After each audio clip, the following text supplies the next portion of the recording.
হাবিব প্রিয় নবী মুহাম্মদুর রাসূলুল্লাহ সাল্লাল্লাহু আলাইহি ওয়াসাল্লামের বরকতময় জীবনী আলোচনামূলক অনুষ্ঠান পবিত্র সিরাতুন নবী মাহফিলের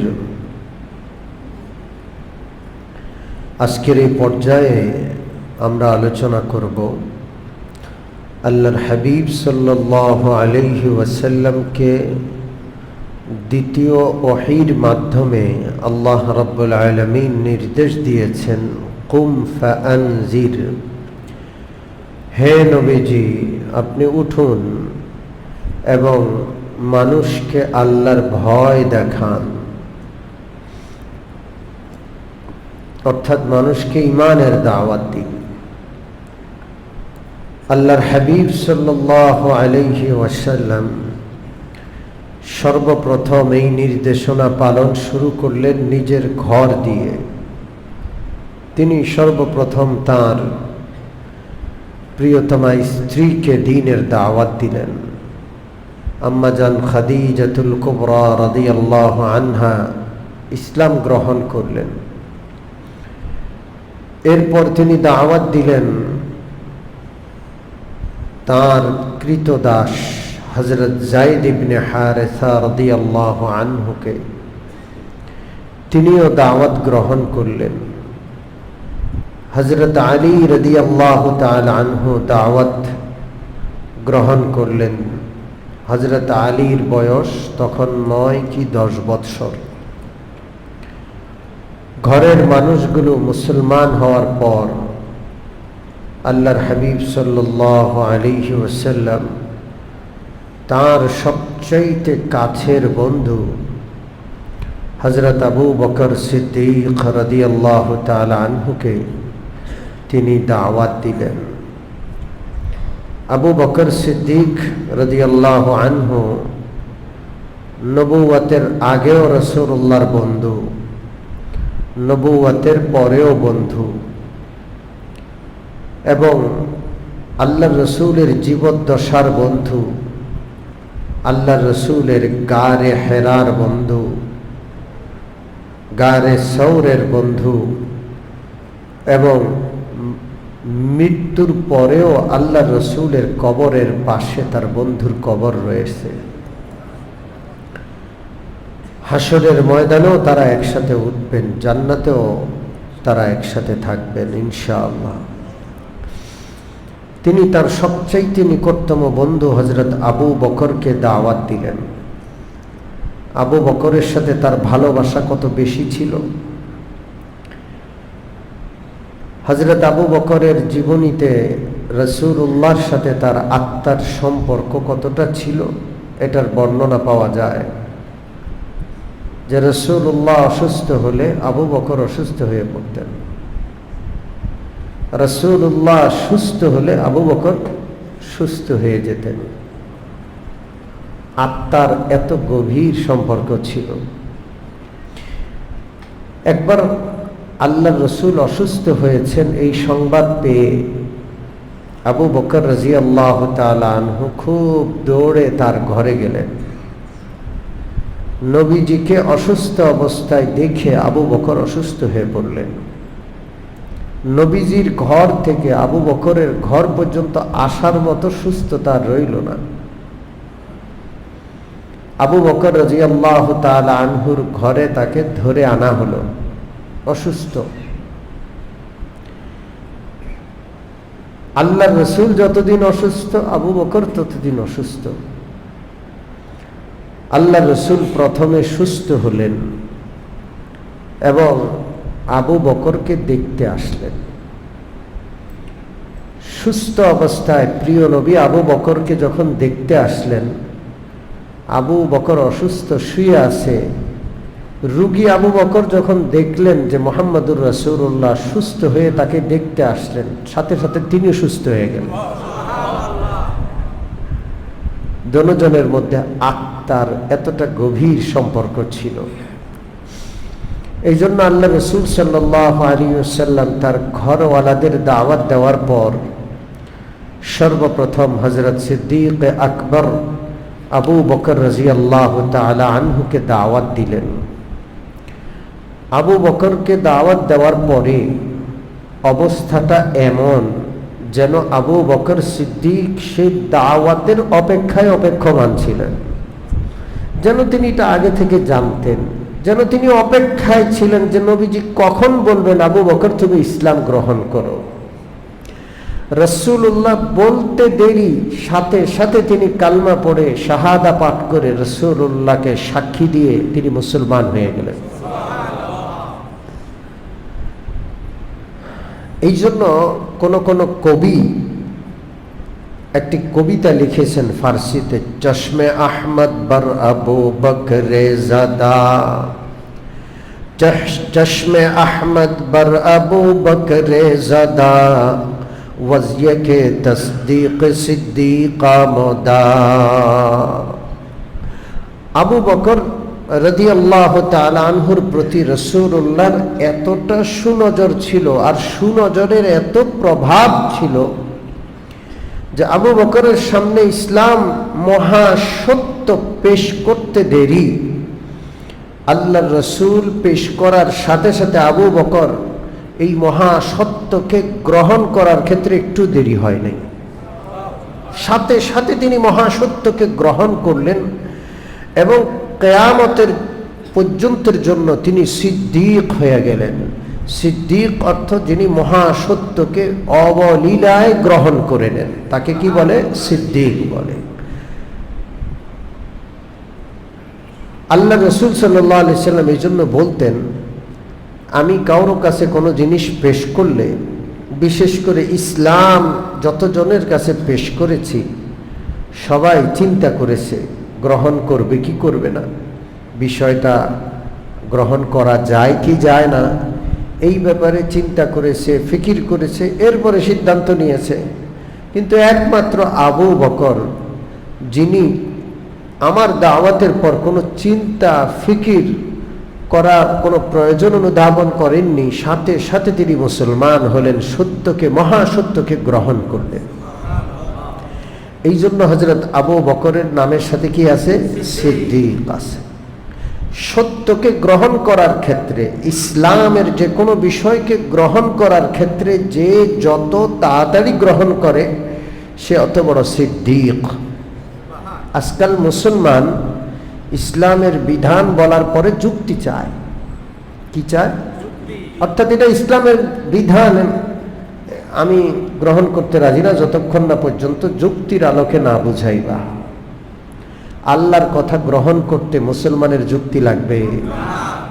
এটাই তো যুক্তি যে আল্লাহর কথা, এটা কার কথা? এর চেয়ে বড় যুক্তি আর কি? রাসূলুল্লাহর কথা, এর চেয়ে বড় যুক্তি আর কি? ইসলামের বিধান, কোরআনের বিধান, এর চেয়ে বড় যুক্তি আর কি? কিন্তু মুসলমান এমন হয়ে গেছে যে মুসলমান ইসলামের বিধিবিধান গ্রহণ করতে এখন যুক্তি তালাশ করে। অর্থাৎ কোরআনের আয়াতে আছে এই জন্য আমি গ্রহণ করব না, যদি যুক্তি হয় তাহলে গ্রহণ করব। আল্লাহ যেন এমনটা হওয়া থেকে আমাদের হেফাজত করে, আমরা যেন সিদ্দীক আকবরের অনুসারী হয়ে যাই। হযরত আবু বকর সিদ্দীক রাদিয়াল্লাহু তাআলা আনহু রাসূলুল্লাহর দাওয়াত গ্রহণ করার পরে বসে থাকেননি, সাথে সাথে তিনি বের হয়ে গেলেন এবং ওই দিন তিনি রাসূলুল্লাহর মিশনকে মক্কার বিভিন্ন জায়গায় পৌঁছালেন এবং সন্ধ্যাবেলায় 5 জন বড় বড় সাহাবীকে তিনি আল্লাহর রাসূলের দরবারে উপস্থিত করলেন। কয়জন? 5 জন। এই 5 জন এত বড় সাহাবী যাদের ব্যাপারে, যেই 10 জনের ব্যাপারে আল্লাহ রাসূল জান্নাতি হওয়ার ব্যাপারে সুসংবাদ দান করেছেন, এই 5 জন ওই 10 জনের অন্তর্ভুক্ত। সুবহানাল্লাহ। এরা কারা কারা ছিলেন? এরা ছিলেন হযরত ওসমান রাদিয়াল্লাহু তাআলা আনহু, হযরত জুবাইর রাদিয়াল্লাহু তাআলা আনহু, হযরত আব্দুর রহমান ইবনে আউফ রাদিয়াল্লাহু তাআলা আনহু, হযরত তালহা, হযরত সাদ ইবনে আবি ওয়াক্কাস রাদিয়াল্লাহু আনহুম। এই 5 জন বড় বড় সাহাবীকে হযরত আবু বকরের বন্ধু ছিলেন এনারা। এনাদের সকলকে সারাদিন দাওয়াত দিয়ে বিকেলবেলায় রাসূলুল্লাহর সামনে উপস্থিত করে ফেললেন। এই 5 জন সাহাবী প্রথম দিন হযরত আবু বকরের কামাই।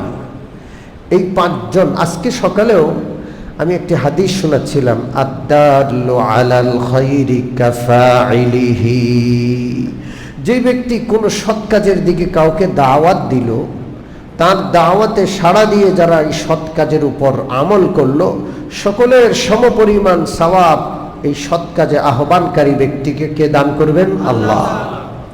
কিয়ামত পর্যন্ত এই জান্নাতের সুসংবাদপ্রাপ্ত এই সাহাবীরা যত আমল করেছেন এবং তাদের অনুসরণে কিয়ামত পর্যন্ত উম্মতি যত আমল করবে, আবু বকর একটা সওয়াব পেয়ে যাবেন। এখন এই 5 জন সাহাবী সম্পর্কে এদের আলোচনার আগে হযরত আবু বকরের বিষয়টা বলি একটু। আমরা স্বাভাবিকভাবে যে আলোচনা করলাম, সে আলোচনায় বোঝা গেল সর্বপ্রথম হযরত আম্মা জান খাদিজাতুল কুবরা মুসলমান হলেন, তারপরে হযরত আলী, তারপরে যায়েদ ইবনে হারেসা, তারপরে আবু বকর সিদ্দিক। হযরত ইমামে আযম আবু হানিফা রাহমাতুল্লাহ আলাইহিকে জিজ্ঞেস করা হলো যে ইসলাম গ্রহণে সবার আগে কে ছিলেন, তরতিবটা কি ছিল, কে সবার আগে ইসলাম গ্রহণ করলেন? হযরত ইমামে আযম আবু হানিফা রাহমাতুল্লাহ আলাইহি জবাবটা এইভাবে দিলেন যে পুরুষদের মধ্যে সবার আগে ইসলাম গ্রহণ করেছেন আবু বকর সিদ্দিক রাদিয়াল্লাহু আনহু। নারীদের মধ্যে সবার আগে ইসলাম গ্রহণ করেছেন হযরত আম্মা জান খাদিজাতুল কুবরা রাদিয়াল্লাহু আনহা। বালকদের মধ্যে সবার আগে ইসলাম গ্রহণ করেছেন হযরত আলী রাদিয়াল্লাহু আনহু। আর কৃতদাসদের মধ্যে সবার আগে ইসলাম গ্রহণ করেছেন হযরত যায়েদ ইবনে হারেসা রাদিয়াল্লাহু আনহু। যাই হোক, তো এইভাবে হযরত ইমামে আযম আবু হানিফা রাহমাতুল্লাহ আলাইহি ইসলাম গ্রহণের ক্ষেত্রে সবার আগে কে, এর জবাবটা এভাবে দিয়েছেন। হযরত ওসমান রাদিয়াল্লাহু তাআলা আনহু হযরত আবু বকরের দাওয়াতে মুসলমান হলেন। এটার একটা ঘটনা আছে। হযরত ওসমান কিভাবে ইসলাম গ্রহণ করলেন, আল্লাহ রসুলের জীবনীতে হযরত ওসমানের ইসলাম গ্রহণের ঘটনাটা আছে।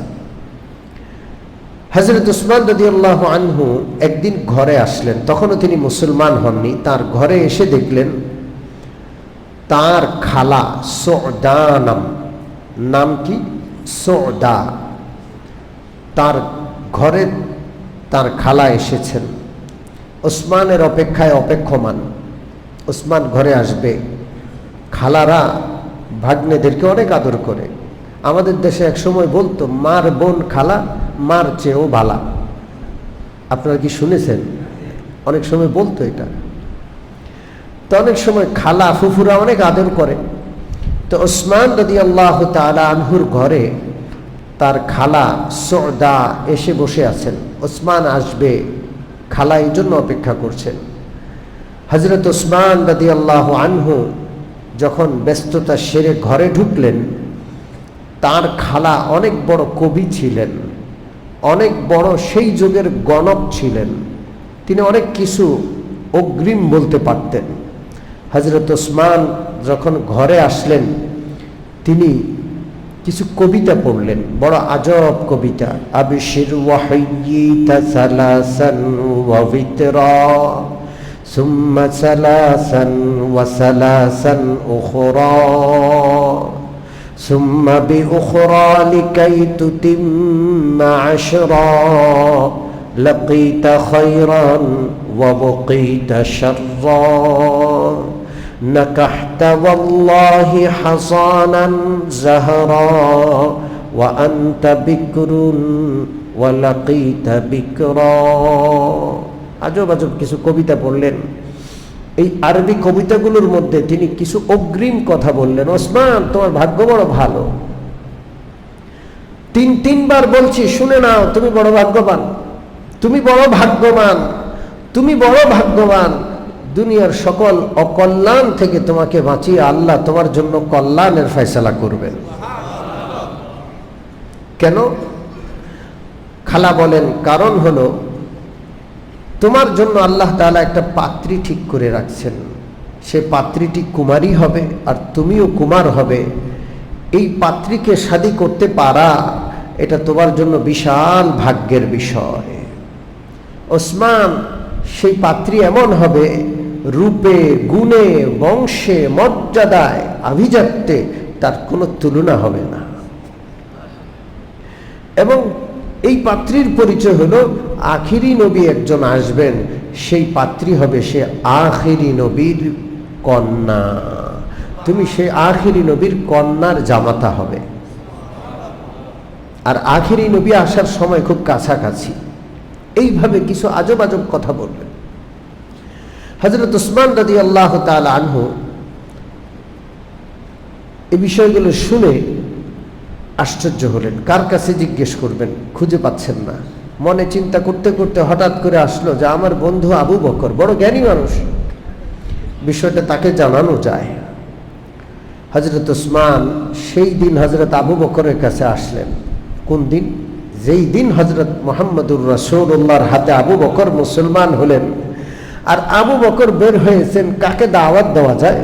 ওসমানের সাথে সাক্ষাৎ। ওসমান আবু বকরকে জিজ্ঞেস করছেন যে আমার খালা এমন এমন কথা বলছে, আচ্ছা বিষয়টা কি, নবী জিনিসটা কি? কি জিজ্ঞেস করতে আসছে? নবী বিষয়টা কি? মানুষের হেদায়েত কার হাতে? আবু বকর মাত্র মুসলমান হয়ে আসছেন। তখন আবু বকর সিদ্দিক রাদিয়াল্লাহু তাআলা আনহু বললেন যে হ্যাঁ, নবী হলেন আল্লাহর প্রেরিত বান্দা, আল্লাহর দূত, যিনি আল্লাহর পক্ষ থেকে আদেশ নিষেধ সরাসরি আল্লাহর পক্ষ থেকে ওহীর মাধ্যমে অবগত হয়ে আল্লাহর বান্দাদেরকে তিনি পৌঁছান। তিনি হলেন নবী। আর এখনকার নবী হলেন মুহাম্মদুর রাসূলুল্লাহ সাল্লাল্লাহু আলাইহি ওয়াসাল্লাম। এই তার দাওয়াত। তিনি একত্ববাদের দাওয়াত দেন। লাত, মানাত, উজ্জা সহ যত মূর্তি, ভাস্কর্য, যত গায়রুল্লাহর ইবাদত আছে সব বাদ। এখন থেকে কয়জনের ইবাদত করতে হবে? এই কথা বলে যখন বুঝাচ্ছে, কিতাবে লেখে হযরত আবু বকর তাকায় দেখছেন চোখের সামনে দিয়ে কিছু দূর দিয়ে হযরত আলী রাদিয়াল্লাহু তাআলা আনহু সাথে নিয়ে মুহাম্মদুর রাসূলুল্লাহ সাল্লাল্লাহু আলাইহি ওয়াসাল্লাম হেঁটে যাচ্ছেন। হযরত আবু বকর দৌড়ে গেলেন, আল্লাহ রসুলকে কানে কানে কি জানি বললেন। রাসূলুল্লাহ আসলেন, এসে ওসমানের পাশে বসলেন আর সরাসরি ওসমানকে দাওয়াত দিলেন, ওসমান আমি নবী হিসাবে আমাকে মেনে নাও, আল্লাহর একত্ববাদকে মেনে নাও, আমি তোমাকে জান্নাতের সুসংবাদ দিচ্ছি। হযরত ওসমান বলেন রাসূলুল্লাহর মুখে এই দাওয়াত শুনে আমার আর তর সৎ ছিল না।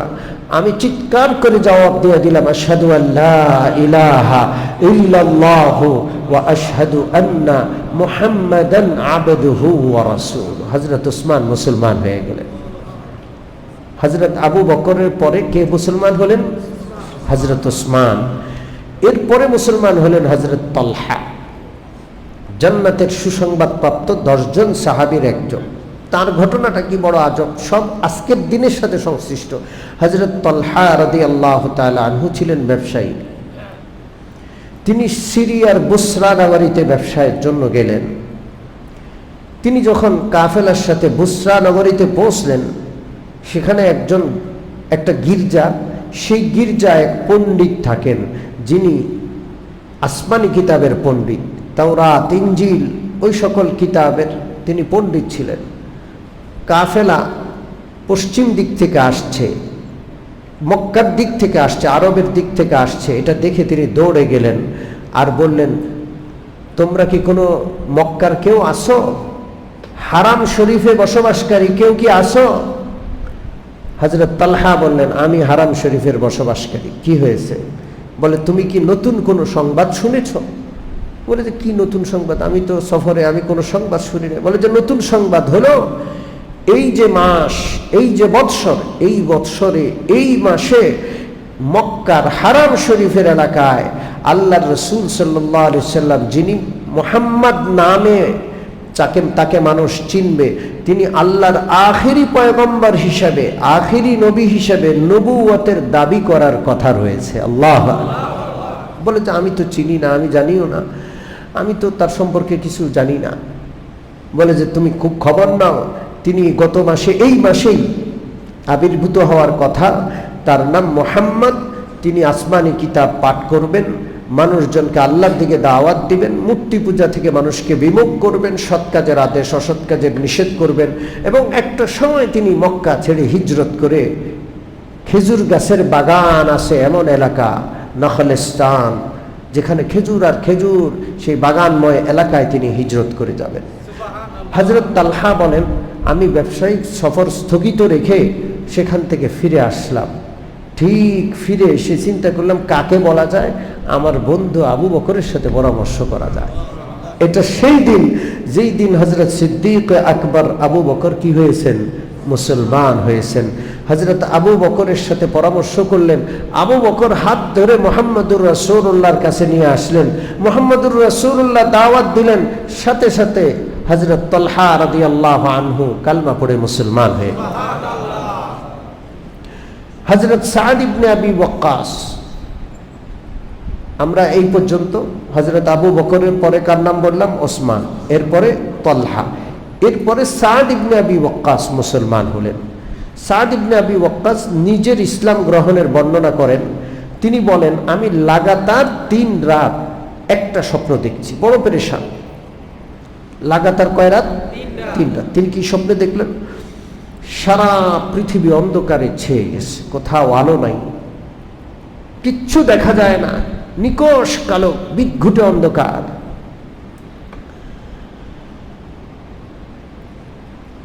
হযরত সাদ বলেন, হঠাৎ করে আমি তাকিয়ে দেখলাম চাঁদের আলোর মতো, 14 তারিখের পূর্ণিমার রাতের চাঁদের আলোর মতো একটা আলো দূর থেকে দেখা যায়। এটা আস্তে আস্তে উদ্ভাসিত হচ্ছে, কাছে আসছে। আমিও এর কাছে যাচ্ছি, যেহেতু চতুর্দিকে অন্ধকার, আলো দেখলে আলোর কাছে মানুষ এগিয়ে যায়। আমি একটু আগাইলাম, কাছে আসলাম, দেখলাম মুহাম্মদুর রাসূলুল্লাহ সাল্লাল্লাহু আলাইহি ওয়াসাল্লামকে দেখা যাচ্ছে। পাশে হযরত যায়েদ ইবনে হারেসা আছেন, হযরত আলী ইবনে আবি তালিব রাদিয়াল্লাহু তাআলা আনহু আছেন, হযরত আবু বকরও আছেন। এই 4 জন রাসূলুল্লাহ সাল্লাল্লাহু আলাইহি ওয়াসাল্লামের সাথে রয়েছেন। 1 রাত, 2 রাত, 3য় রাত এটা দেখার পরে এই পর্যন্ত কাউকে বলা হয় নাই। তিনি আসলেন হযরত আবু বকরের কাছে, যে আমি সারা পৃথিবী অন্ধকার দেখলাম, আর আপনাকে আর এই 2-3 জনকে দেখলাম আপনারা আলোতে রয়েছেন, বিষয়টা কি? এমন কোনো বিষয় ঘটেছে কিনা আমাকে বলেন। হযরত আবু বকর বলেন, আমি তো তোমার অপেক্ষায় আছি, আসো, বিষয় কিন্তু একটা ঘটেছে। সেটা হলো সারা দুনিয়ার অন্ধকারাচ্ছন্ন এই পৃথিবীতে আল্লাহ তাআলা নবুয়তি নূর দিয়া মুহাম্মদুর রাসূলুল্লাহ সাল্লাল্লাহু আলাইহি ওয়াসাল্লামকে পাঠিয়েছে। হযরত সাদ ইবনে আবি ওয়াক্কাসকে হাত ধরে মুহাম্মদুর রাসূলুল্লাহর মজলিসে উপস্থিত করলেন। রাসূলুল্লাহ তার সামনে কালিমা পেশ করলেন, তিনি কালিমা পড়ে মুসলমান হয়ে গেলেন। সম্মানিত উপস্থিতি, পরের দিন আল্লাহর রাসূল আবু বকরকে নিয়ে হাঁটতে গেলেন। লোকালয় ছেড়ে মরুভূমির দিকে এগিয়ে গেলেন।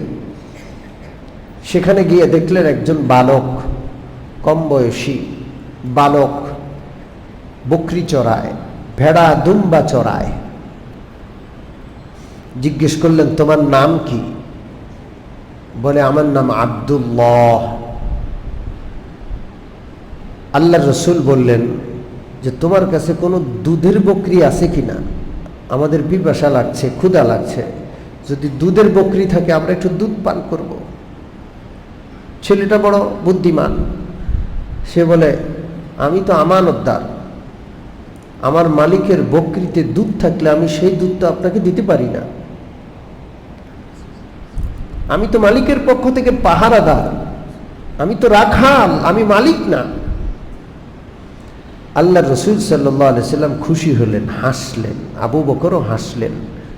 2 জন একজনের চেহারার দিকে, চোখের দিকে আরেকজন তাকাইলেন, অর্থাৎ এই বালকের সততা দেখে উভয়জন খুশি হলেন।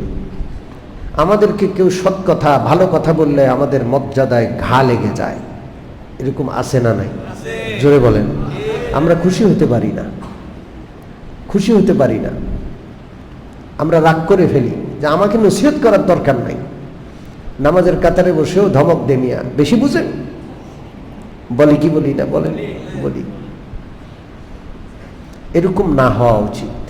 মুহাম্মদুর রাসূলুল্লাহ খুশি হলেন, বালক অনেক সৎ।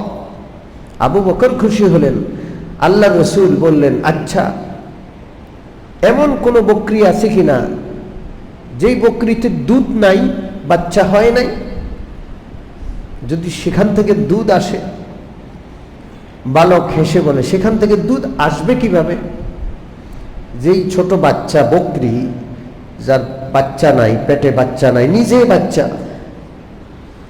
তো তার দুধ আসবে কোত্থেকে?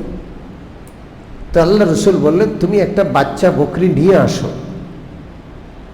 তো ওই ছেলেটা বাচ্চা একটা বকরি নিয়ে আসলো।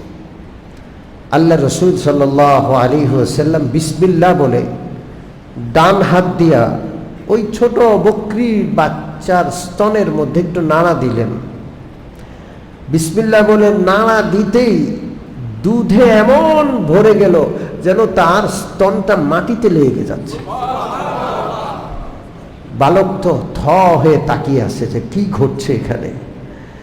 আল্লাহ রসুল সাল্লাল্লাহু আলাইহি ওয়াসাল্লাম দুধ দহন করলেন। আল্লাহ রসুল সর্বপ্রথম আবু বকরকে পান করালেন, এই বালককে পান করালেন, নিজে পান করলেন। এরপরে ওই বকরির দুধের মধ্যে, স্তনের মধ্যে হাত রেখে বললেন, আকলিস, যেমন ছিলে তেমন হয়ে যাও। সাথে সাথে আমার বকরির স্তনটা একেবারে স্বাভাবিক হয়ে আগের মতো ছোট বাচ্চার মতো হয়ে গেল। ওই বালক তো সব দেখে আশ্চর্য, জিজ্ঞেস করছে, আপনি কে? আল্লাহ রসুল বললেন, আমি হইলাম মুহাম্মাদুর রাসূলুল্লাহ। আমি শুধু মোহাম্মদ নাম আমার, কিন্তু আমি রাসূলুল্লাহ, আল্লাহর পক্ষ থেকে প্রেরিত শেষ যুগের রাসূল। আমি মানুষকে আল্লাহর একত্ববাদের দাওয়াত দেই। কিসের দাওয়াত দেই? আল্লাহর একত্ববাদের দাওয়াত দেই। এবং আমি রসুল, আমাকে রসুল হিসেবে মানার দাওয়াত দেই এবং পরকালের দাওয়াত দেই। এই বালক আল্লাহ রসুলের হাতে হাত দিয়ে তৎক্ষণাৎ সেখানে কালমা পড়ে মুসলমান হয়ে যায়। এই বালকের নাম হলো আব্দুল্লাহ ইবনে মাসউদ। কি নাম? জোরে বলেন, কি নাম? আব্দুল্লাহ ইবনে মাসউদ রাদিয়াল্লাহু তাআলা আনহু। তিনি আল্লাহ রসুলকে বললেন, ইয়া রাসূলুল্লাহ, আমাকে আপনি শিখান। আল্লাহ রসুল বললেন, আনতা গোলামুন মুআল্লামুন, তুমি শিক্ষিত যুবক। তুমি কি যুবক? হযরত আব্দুল্লাহ ইবনে মাসউদ রাদিয়াল্লাহু তাআলা আনহু এত পরিমাণ শিক্ষিত ছিলেন, এখন পর্যন্ত 1400-1450 বছর পরেও সারা দুনিয়ার মানুষ তার কাছে ঋণী, তার ইলমের কাছে ঋণী, তার জ্ঞানের কাছে ঋণী। আল্লাহু আকবার। সম্মানিত উপস্থিতি, এইভাবে আল্লাহ রসুল সাল্লাল্লাহু আলাইহি ওয়াসাল্লাম একে একে মানুষকে দাওয়াত দিচ্ছেন। এই দাওয়াতটা চলছে গোপনে, প্রকাশ্যে নয়। কিভাবে? জোরে বলেন। হ্যাঁ, এইদেরকে আল্লাহ রসুল দাওয়াত দিতেন, কালমা পড়ার পরে নামাজের নির্দেশনা দিতেন এবং তারা গোপনে নামাজ আদায় করতেন। পাহাড়ে, ঘরের ভিতরে, বিভিন্ন জায়গায় গোপনে নামাজ আদায় করতেন। একদিন আবু তালেব তার সন্তান জাফরকে নিয়ে হেঁটে যাচ্ছেন। তাকায় দেখলেন মুহাম্মদুর রাসূলুল্লাহ সাল্লাল্লাহু আলাইহি ওয়াসাল্লাম আলী সহ গোপনে এক জায়গায় নামাজ আদায় করছেন। 1 বছর হয়ে গেছে, তিনি দেখেন নাই এর আগে নামাজ পড়তে। তাকায় রইলেন, মুহাম্মদুর রাসূলুল্লাহ রুকু করছেন, সেজদা করছেন। আবু তালেব মুগ্ধ হয়ে তাকিয়ে রইলেন। নামাজ শেষ করার পরে এসে জিজ্ঞেস করলেন যে, ভাতিজা, এটা কি করলা? বুঝলাম না। আল্লাহ রসুল বললেন, আমার চাচা, এটা আমি আল্লাহর জন্য ইবাদত নিবেদন করলাম, নামাজ আদায় করলাম, আমি রুকু করলাম, সেজদা করলাম। আমার সবচেয়ে সম্মানিত অঙ্গ, আমার কপালটা আমার আল্লাহর কুদরতি কদমে আমি মাটিতে লাগালাম, ধুলায় ধূসরিত করলাম। এমনভাবে নামাজের বর্ণনা দিলেন যে আবু তালেবের অন্তরাত্মা কেঁপে উঠল। আল্লাহ রসুল বললেন, চাচা, এই ধর্মটা কেমন? বলে যে খুব ভালো, খুব ভালো। আলী, তুমি কিন্তু ওনার সাথে থাকবা। হ্যাঁ। আর নিজের ছেলে যেটা জাফর সাথে আছে, জাফর তুমি কিন্তু তোমার চাচাতো ভাইয়ের পাশে থাকবা। আর শুনে রাখো, আমি তো বুড়া হয়ে গেছি, বাপ দাদার ধর্ম কি করতে পারবো না, ছাড়তে পারবো না, কিন্তু তোমার পাশে আমি সহযোগী হিসাবে চিরকাল থাকবো, যতদিন আল্লাহ আমাকে বাঁচায় রাখে। আল্লাহ। বাবার কথা শুনে হযরত জাফর বাবার সাথে আর গেলেন না, রয়ে গেলেন এবং জিজ্ঞেস করলেন, ইয়া রাসূলুল্লাহ, এই যে নামাজ পড়লেন এটা করতে হলে আমাকে কি করতে হবে? আমার খুব ভালো লাগছে। আল্লাহ রসুল তাকে কালমা পড়ালেন এবং নামাজ শিখাইলেন। হযরত জাফর তখনই মুসলমান হলেন। এইভাবে ইসলামের দাওয়াত ধীরে ধীরে ধীরে ধীরে গোপনে ছড়িয়ে পড়ল। সাহায্য করলেন কে? আল্লাহ। সম্মানিত উপস্থিতি, ইনশাআল্লাহ আমরা বাকি আলোচনা ধারাবাহিকভাবে করতেই থাকবো ইনশাআল্লাহ। তবে আগামী সপ্তাহ থেকে কয়েক সপ্তাহের জন্য আলোচনা স্থগিত থাকবে। আল্লাহর মেহেরবানিতে আমার হজের নিয়ত রয়েছে। আগামী শুক্রবার সকাল 8:15 বিমান বাংলাদেশ এয়ারলাইন্সে হজের ফ্লাইট রয়েছে। তো হজের যেই সফর সেটা প্রায় 38-39 দিনের সফর হবে।